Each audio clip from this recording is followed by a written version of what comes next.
Why renting sucks and how to fix it. A real world, non-utopian breakdown. Number 1. Renting today.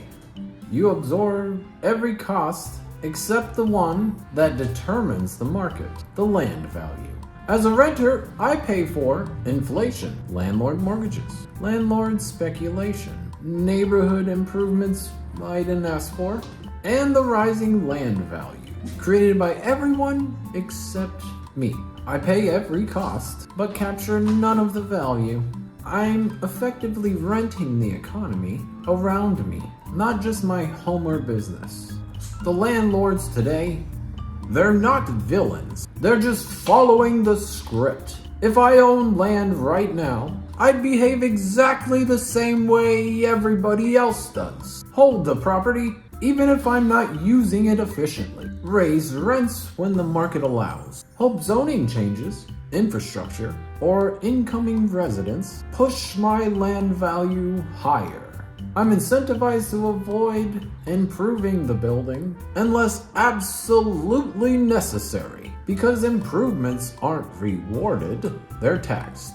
I wouldn't be doing this because I'm greedy.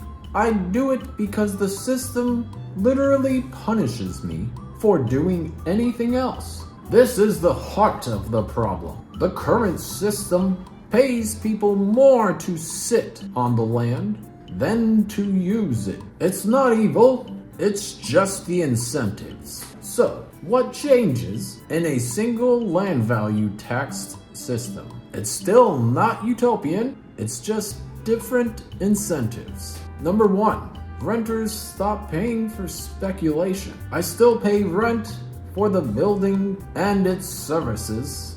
That doesn't magically change. But I'm no longer paying for the assumption that time and population growth will make land worth more. I'll no longer be paying for rising land values created by population growth or public investment. I'll no longer be paying for deadweight losses from speculation and vacancy. My rent will reflect use, not someone else's financial hope. Landowners will once again start acting like builders, not lottery ticket holders. If I own land in a single tax economy, my behavior would instantly shift. Empty land? That's too expensive to hold. I'd develop it or sell it to someone that will develop it. Underused property? I'd upgrade it because the land cost stays the same. Whether I build something great or leave it half empty,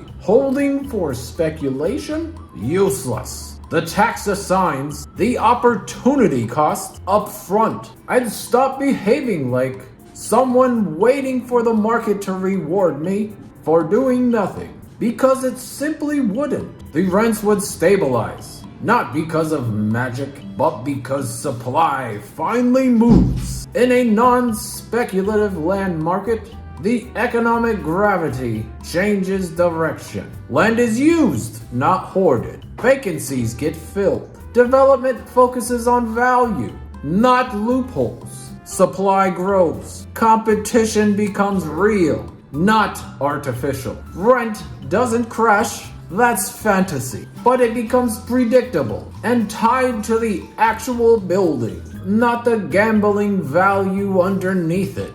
Communities improve when letting property rot is no longer a winning strategy. Today, neglect can be rational because the land rises in value anyway. In an economy based on a single land value tax, neglect has a real carrying cost. Good maintenance has a real payoff. You can no longer freeload off public improvements. The owners will respond accordingly. Quick reality check.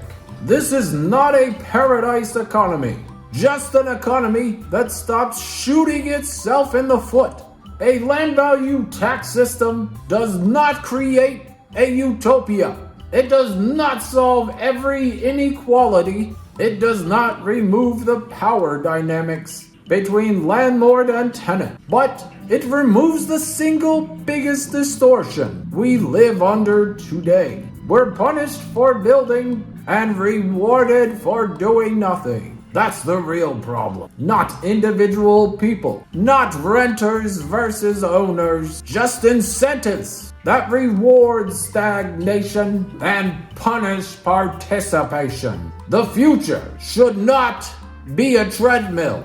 It should be an on-ramp. The time has come for us to radically transition to a single land value tax. And frankly, it's long overdue.